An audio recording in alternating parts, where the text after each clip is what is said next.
I'm just gonna go ahead and say it. I'm pretty sure this is going to be how Magolor finds the Dream Kingdom of the Kirby Clash series, aside from his long-awaited redemption arc, of course. Let me explain. Gem apples are the key to everything! Hello, ladies and gentlemen, my name is Glitch, and welcome to Game & Lore. In today's lore episode, we'll be breaking down the mystifying tale of the mischievous and mysterious magician from another dimension, Magolor. This is part 1 of a 2-part video covering Magolor, with this video primarily focusing on his many appearances from the games. Part 2 will cover his appearance in the light novels, in which he has an equally substantial role in those as well. With that out of the way, let's shed a little light on the guy. Magolor hails from the Kirby franchise, debuting in 2011's Return to Dreamland for the Nintendo Wii, which served as the series' triumphant return to home consoles after a decade-long hiatus following Kirby 64 The Crystal Shards and the cancelled GameCube title commonly referred to as Kirby GCN. Return to Dreamland set the standard for the modern era of Kirby with its handling of both gameplay and lore, bringing in a necessity for new faces to help get the ball rolling for each title. Needless to say, Magolor was the template to accommodate such a demand. A master manipulator and con man, he's likely told more lies than he has truths in his native accent of Magolorese. However, when the going gets tough, you can usually rely on him to have your back with his multitude of magic mischief-making means that he's picked up over the years. Be it revolution orbs or black holes, the number of tricks up his non-existent sleeves are virtually endless. Since then, this cat-like inspirer cloaked in blue and gold has appeared in over a dozen game titles, solidifying himself as one of the franchise's most prominent and beloved characters. But how well do you know him? Was he always an ambitious schemer? Did he truly repent and change his ways for his friends?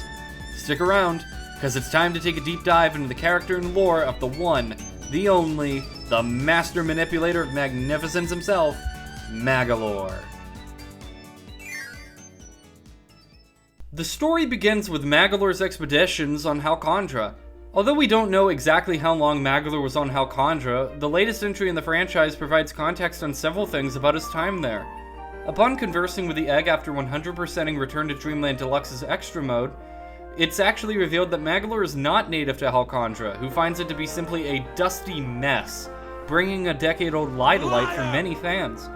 While Halcandra being Magolor's home was revealed to be a lie, he does admit that he was telling the truth about residing on Halcandra alone for a long time, hence why he was so eager to invite Kirby and company to Halcandra in the first place. Aside from other ulterior motives, but we'll get to that. The most peculiar thing, however, is Magolor's comments on his discovery of Kirby while on Halcandra. According to extra mode dialogue found in both the original game and its remake, Magolor reveals that Kirby has quite the reputation, and that he actually knows somebody who's quite familiar with him. He even states that there are some people on Halcandra who Kirby may have actually battled before. Although it's never been properly revealed who Magolor is referring to in these instances, the most common suspect is Marx, the cosmic jester who debuted in Kirby Superstar for the SNES. We'll talk about Marx again in the future, though for now I'll try to keep it brief on the reasons why. Marx is often seen paired with Magolor in many pieces of official artwork. In addition to having similar motivations of galactic conquest using ancient artifacts, manipulative schemes that revolve around tricking others into doing their dirty work, and mentions of clockwork stars, the parallels between these two troublemakers cannot be understated. Another character who's less accepted, though still potentially possible, comes in the form of the mysterious Galactonite, a character who debuted in Superstar's DS remake, Superstar Ultra, who can be battled on what appears to be Halcandra in a seemingly random True Arena exclusive duel in Return to Dreamland. If we include the fact that Galactonite's debut title was the current Kirby director Shinya Kumazaki's first directorial credit for the series, there's an argument to be made for the possibility of his connection to Magolor as a fellow space-time jumper. However, with no real understanding to Galactonite or his motivations to this very day, the argument for the Lanced Angel is far weaker than that grape of a jester's. Regardless of who Magolor is referring to in these instances, at some point during his expedition he'd get his hands on a mysterious tome that would lead him to search for the elusive and mystical Master Crown. This can be inferred from several texts found within Return to Dreamland Deluxe's extra mode, though most concretely from Magolor EX's boss description. We first heard the use of tomes and other such books describing ancient artifacts and beings before, courtesy of Star Allies for the Nintendo Switch. In that title, the villain Highness describes a certain book of legend he still can't quite decipher in both the machine translation of the third Heroes in Another Dimension lead-up tweet, and, more notably, his iconic rant. Within this rant, Highness claims that the Book of Legend was disregarded as merely a fairy tale by his oppressors, with fairy tales being a very similar descriptor for Magolor's own thoughts on the Dusty Book claiming the existence of a legendary artifact. That was, until his discovery of the Lore Star Cutter near Halcandra volcano, which would lead to further scheming on Magolor's part, as the ship was all the proof that he needed to justify the Master Crown's existence. However, the repair process of the lore might have been the reason for the awakening of the guardian angel of Halcandra, the mighty dragon Landia, who would then attack the lore, forcing it to flee through another dimension and crash landing in a rather familiar place.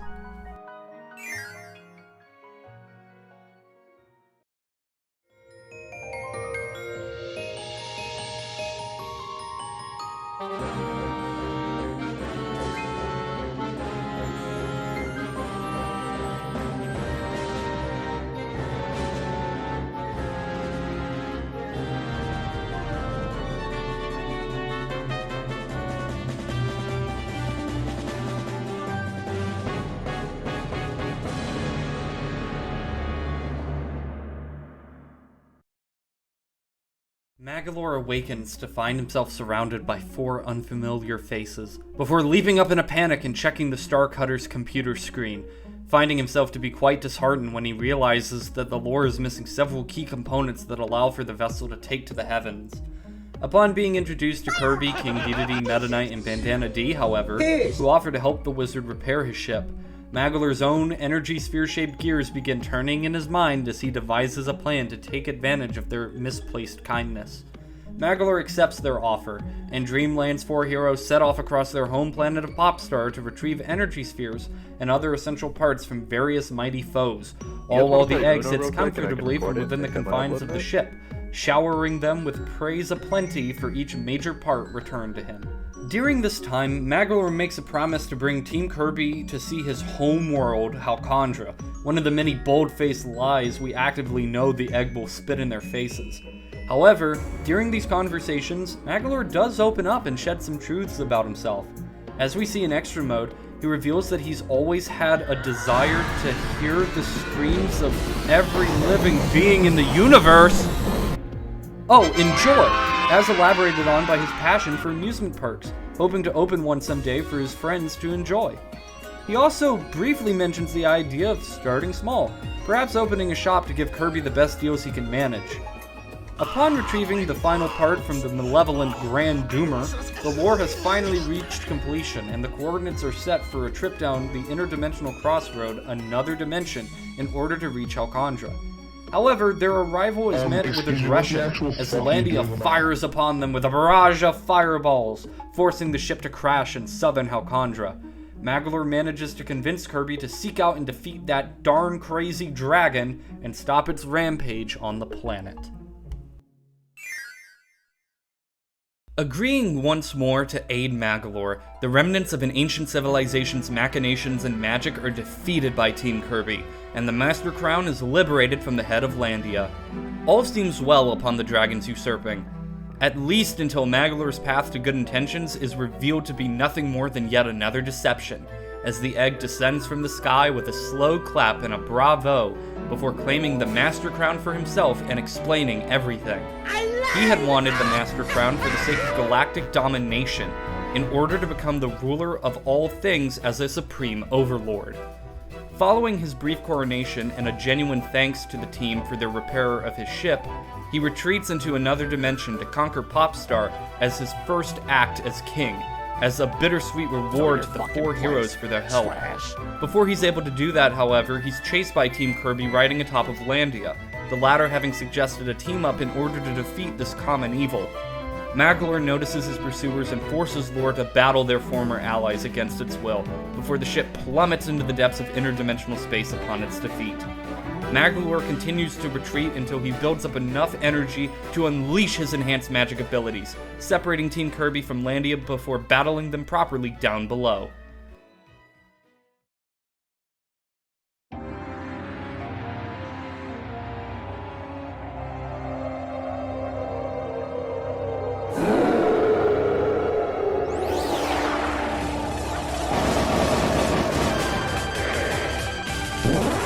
This battle is tough, with Magolor flexing the Master Crown's limitless power with deadly needles and revolution orbs aplenty, until Kirby lands a decisive blow to his temple with the Ultra Sword, causing the wizard to lose his mental grip on the Master Crown. This course of action causes the Mystic Artifact to unleash its true, unrivaled malevolence, transforming Magolor from the puppeteer into the puppet to its parasitic will.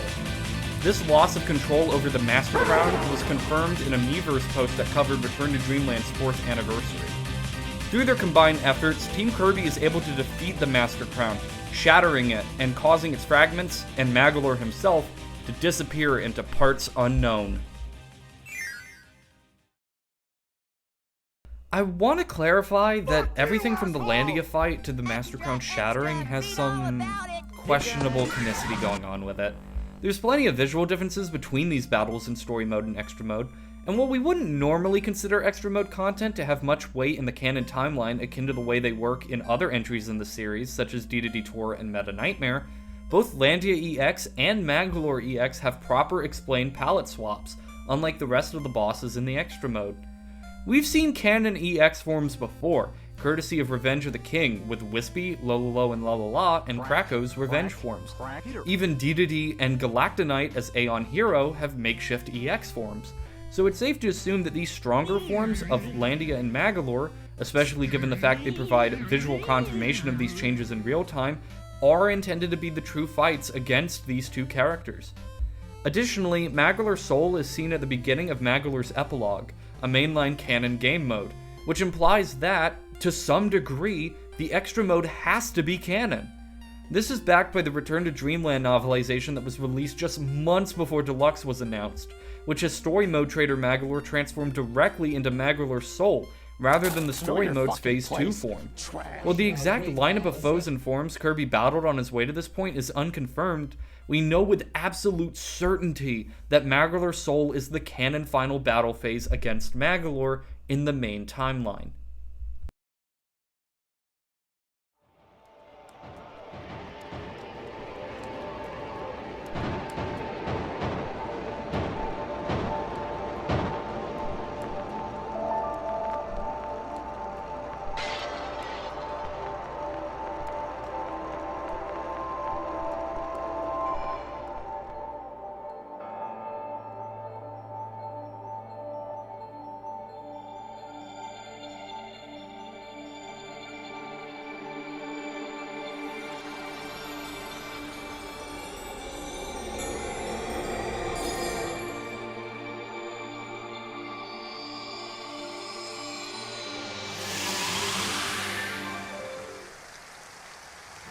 The wind howls as raindrops fall from the alien sky overhead.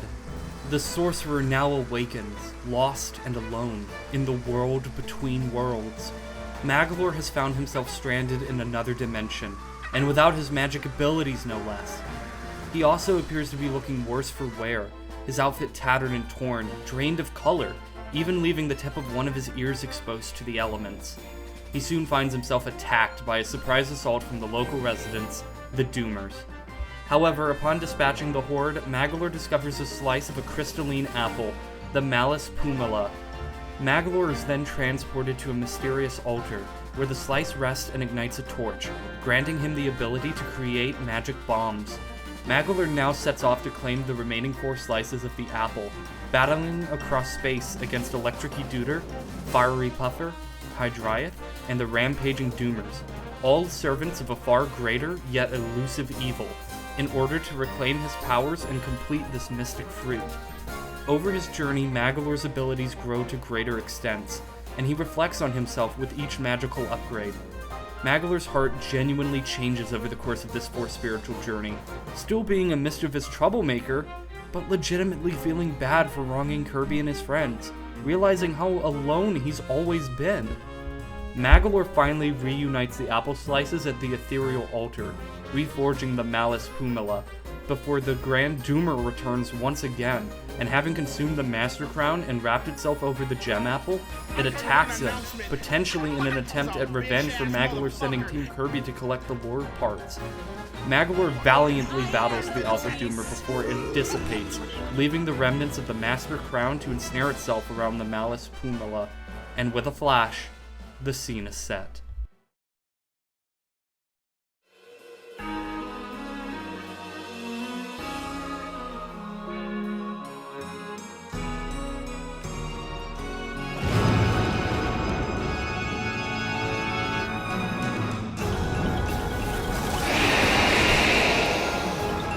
From the heavens of what seems to be egg engines, the Master Crown descends and rains its judgment upon Magolor after assuming the form of the Tree Crown without a ruler, Mistletoe, a name confirmed by its official boss theme title. Despite its power seeming too great, Magolor takes a nearby sword in hand and unleashes his own Ultra Sword, paralleling his own prior defeat, cleaving the monstrous tree in two in an epic anime shot, bringing an end to a manifestation of his sins and the evil of many others past. Once it's all said and done, amidst the rain of crystal and leaves, a star portal opens before Magolor to greet him, with the wizard clenching his fist in frustration, before wiping tears from his eyes in relief and leaping inside of it, landing in a kingdom that one would describe as dreamlike. This is less of a lore thing and more of a neat set of observations I made while I was recording this video. In Magolor's concept art, there's a note that says that Magolor's typical attire contains yellow, a color symbolic of betrayal in Christianity, which is commonly attributed to Judas Iscariot. Judas was one of Jesus' 12 apostles who would eventually betray him and lead to his crucifixion. Magolor's attire also contains purple, a color representative of royalty, which is likely meant to allude to his role as a king of sorts upon being crowned. With Magolor being defeated and transported into the depths of another dimension, his attire is relieved of all color, essentially leaving him a fresh slate, like a sort of dimensional baptism. Baptisms are considered a means to start life anew in Christianity, washing yourself clean of sin for past transgressions. You could argue this is meant to symbolize Magolor being cleansed of both his royalty status and his deceitfulness before he goes on his new spiritual journey. Additionally, consider the role of Mistletoe, a stand-in for the Tree of Knowledge described in the Book of Genesis, whose forbidden fruit was consumed by Adam and Eve before they were cast out of the Garden of Eden. Mistletoe's forbidden fruit is the Master Crown, hoping to tempt Magolor once again to claim it, only to be cleaved in two by him, who chooses to stay on the path of righteousness and passes his test. Mistletoe is also adorned with a crown of thorns akin to the one Jesus wore during his crucifixion, though this might just be a reference to the magic designs heavily associated with Magolor himself. Come to think of it, Landy is referred to as Halcandra's guardian angel, who protects the Master Crown from evil. You could argue that Landy is meant to represent a cherubim, a four-faced being who descended from the sky to guard the Garden of Eden from humanity. Landius certainly has four faces, and he does protect an almost divine object. With all that in mind, I just thought it was cool to consider the Christian iconography Magolor's epilogue had, and how it expanded off the already established ones from the original game. Magolor awakens once again to find himself easy-kai'd for a third time, now in the Dream Kingdom of Kirby Clash fame. The Clash series is one of the many alternate universes that show up throughout the Kirby series, so while the events of these games aren't necessarily canon to Kirby or King Dedede or anyone else, they are canon to Magolor specifically. While one might assume that this is a recent development courtesy of Magolor Epilogue, this is actually something that was confirmed as far back as 2017. I previously covered this in my Magolor Epilogue theory video, but in a Team Kirby Clash Deluxe Nintendo Dream article from June 2017, Kumazaki-san confirms that Shopkeeper Magolor and Return to Dreamland Magolor are one and the same. However, as of the latest game entry, exactly how this happened seems to have changed. In the Nintendo Dream Report, Magolor was said to have come here on his own and changed his attire on purpose to better appeal to the residents and seem less like a liar upon first glance. However, Magolor Epilogue retcons this by having Magolor dumped out of the Star Portal in his Clash outfit, alongside a Gem Apple seedling. Regardless of this minor change, Magolor plants the seed in the town square and sets up a quaint little shop, selling gear to Team Kirby Z. not to be mistaken with the mainline Team Kirby, as the gem apple tree grows with every microtransaction the player makes, with the fans collectively dubbing him Microtransagalor. At some point, Magolor has gem apples stolen from him by Susie, a character who debuted in Planet Robobot, who we'll talk about more on how and why she would be in the Clash universe to begin with in a future video. After Team Kirby Z purchases every gear and armor set he has to offer, he chuckles mischievously, opening up with a one-to-one reuse of his villain reveal monologue, before he quickly states that he was merely trolling about conquering the Dream Kingdom. He instead uses the funds he's accumulated from the team to upgrade his shop and his outfit, returning to his signature blue and yellow attire over his new green and white one. After pestering Magolor some more, he tells Team Kirby Z they should run along and go back to doing some quest or something, stating that he doesn't much care for the Dream Kingdom or the state that it's in. Perhaps he truly misses his Kirby and does want to reunite with him in order to atone for his past misdeeds. At some point, Magolor returns to Dreamland after reuniting with Lore and settles down to call it his home. This was actually confirmed in an interview with Kumazaki-san following the release of Forgotten Land. Eventually, as shown in the Kirby Dream Collection and Dedede Drum Dash Deluxe, Magolor creates several theme parks dedicated to Kirby and King Dedede respectively, as an apology of sorts for his various transactions in the past. In Kirby's, the pink puffball can take on various copyability designed stages similar to the ones from Return to Dreamland, and can even challenge the magician himself in several Magolor races. In Dedede's, the King of Dreamland bounces to the beat of the music across giant drums, tambourine in hand, collecting coins and avoiding enemies to rack up the highest score, while Magolor occasionally tries to pull some tricks to throw him off the beat. Needless to say, Magolor's actions speak louder than his words, as he pulls through for Kirby once more later in both Kirby Star Allies and Kirby Fighters 2. In Star Allies, Magolor makes his playable debut as one of various Dream Friends, offering to help Kirby battle the forces of the Jambandran cult with his accumulated abilities and items over the years, including Lore, his tree-chopping Ultra Sword, and Gem Apples aplenty. Additionally, Magolor returns as a playable character again in Kirby Fighters 2 as one of several non-Kirby characters on the roster, using these same powers to throw down in the Buddy Tower against various foes on his way to the top. This is all the hard canon that we have on Magolor as of Return to Dreamland Deluxe's release, and to say that he didn't undergo a character arc would be selling the guy short. Magolor started out as an inquisitive yet manipulative deceiver, taking advantage of the good graces of others for his own personal gain. However, after undergoing trials and tribulations and hitting the lowest of lows, Magolor persevered and somewhat bettered himself for the sake of his former allies, tossing aside temptation and relieving himself of sin with a mighty slash. While Magolor does remain to be quite the tease, playing pranks and getting into mischief with Marks, he's truly earned his place at Kirby's side as one of his dearest companions. We aren't actually done, though. There's still plenty of runtime left, and I haven't even talked about the other Magolors yet. This is the tale of a different world in a different time. There, a traveler named Magolor built an amusement park where he could entertain his friends. It was a merry place where 4 friends could enjoy attractions and collect souvenirs together. It was a park full of excitement where dreams could come to life. It was a place called Magoland. At least that's what the intro says. Magoland is a new game mode introduced in Return to Dreamland Deluxe, and it features the one and only Manager Magolor. Manager Magolor runs this amusement park, which houses various sub-games from across the franchise's history, courtesy of his efforts of traveling to far-off worlds in order to research ways to play from the past and adapting them into the modern day via Magoland. He offers unique challenges and stamp vouchers for Kirby to unlock items and masks, based on different characters from across the series. When all is said and done, he congratulates Kirby and his friends for their dedication to playing his games, and exclaims how his lifelong dream of making the grandest amusement park in the galaxy has finally come true, thanking them for their efforts with many rounds of applause. Aside from that, Manager Magolor is a pretty basic guy, having no relation to the Magolor we've come to know whatsoever, since this takes place in a different world and a different time. Right?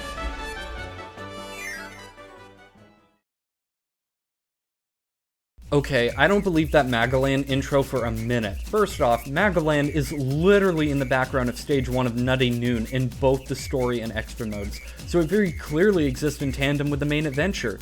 I understand brushing off the main menu inclusion of it, but in an actual level, that doesn't make any sense. I actually believe that this could still occur during the main mode without it being completely unexplainable. Let's assume that Magolor returns to Dreamland with his accumulated funds from his time in the Clash universe. Considering the fact that we know another dimension has proven to be a gateway across both space and time, as commonly displayed with the formerly mentioned Galactonite, you could argue that Magolor arrived at an earlier point in the timeline and started construction on Magoland a ways back before the eventual Apology theme parks. Think of it like Avengers Endgame, if that makes any sense. At one point, there would be two Magolor in the same universe at the same time, just one during and one after the events of Return to Dreamland. This would explain all of the character mask that Magolor offers at the theme park, since all of them would have been characters that he would have seen in the Clash universe, such as the Jambandran Colt, Nightmare, the Animal Buddies, and many others. In fact, this would also explain every character cameo in the park as well. Once you beat a boss in story mode, it'll show up in Merry Magoland. Wispy, Mr. Duder, even Lore, which you could argue is just future Magolor's version of the ship. There is, however, one sole issue with this, like everything involving Magolor, and that's that blasted Master Crown. Landia actually visits the park following the completion of story mode. And what sits perched atop its head but that freaking crown? In the end, who truly knows the canonicity of Merry Magoland? I'm sure over the next few months, HAL's development team will give insight on the attraction as new translations come out. Well, that should be everything. Why do I hear boss music?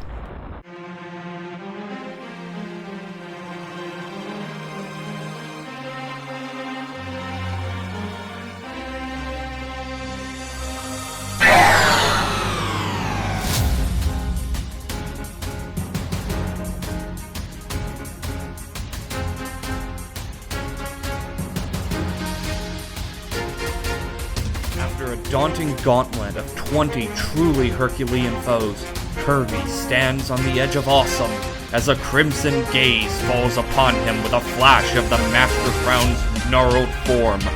Lo, the burden on one soul reveals itself. The parasitic emblem of Dark Ruler's past renders our dear friend a sad shell of his former self. Over the course of this climactic conclusion, Magolor is dragged further into the limitless darkness concealed within this endless pool. Halfway through the battle, all resemblance of Magolor is fully consumed by its hatred and corruption, leaving naught but the eye of the void in his wake.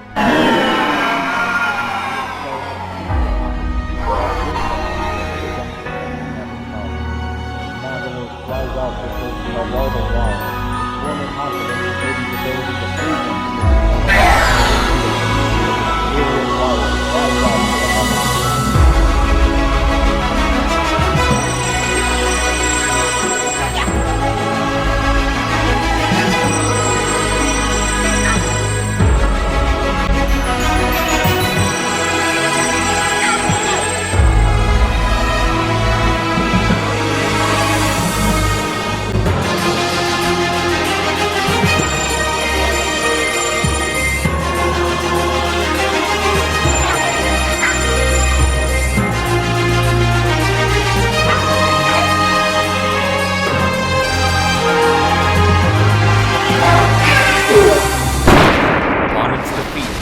Remnants of a blackened soul cries out Kirby's name one final time as it sucked through the star portal against its will in parts unknown. In this timeline, Magolor is forever lost to the eternal decree of the Master Crown.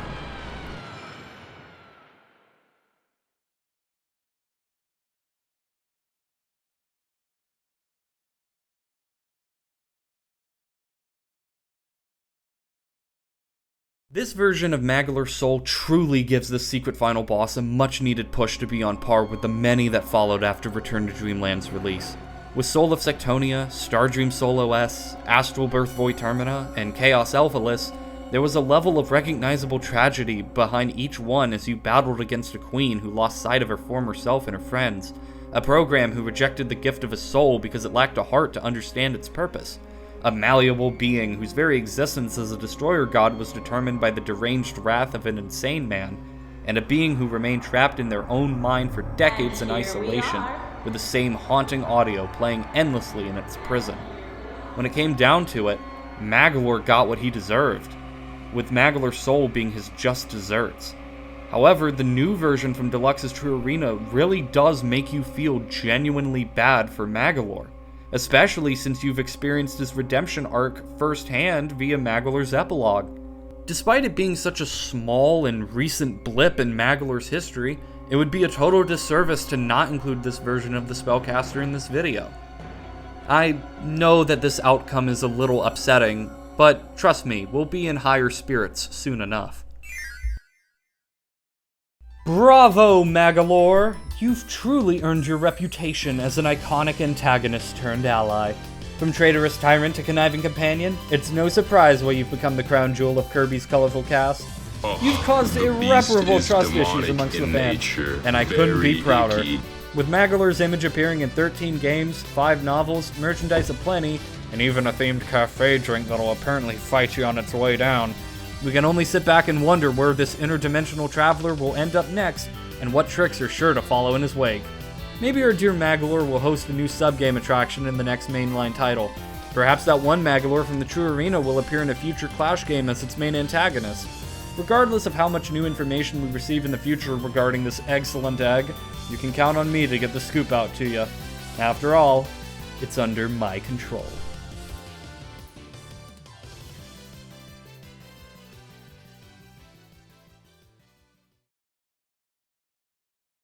So, learn anything new?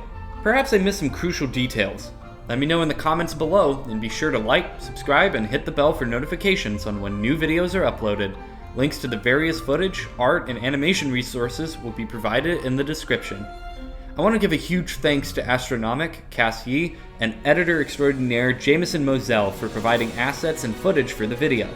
I also want to thank Savi the Gamer for allowing us to present this in trailer form in the Kirby Dream display earlier this year.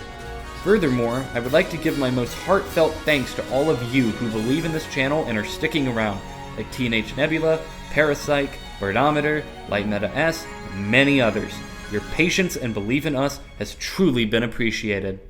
Lastly, my utmost thanks goes out to Newell, the perfect editor in crime. Without your help, this couldn't have been possible. Thanks, man, and thank you all. That's all for now, though. Until next time.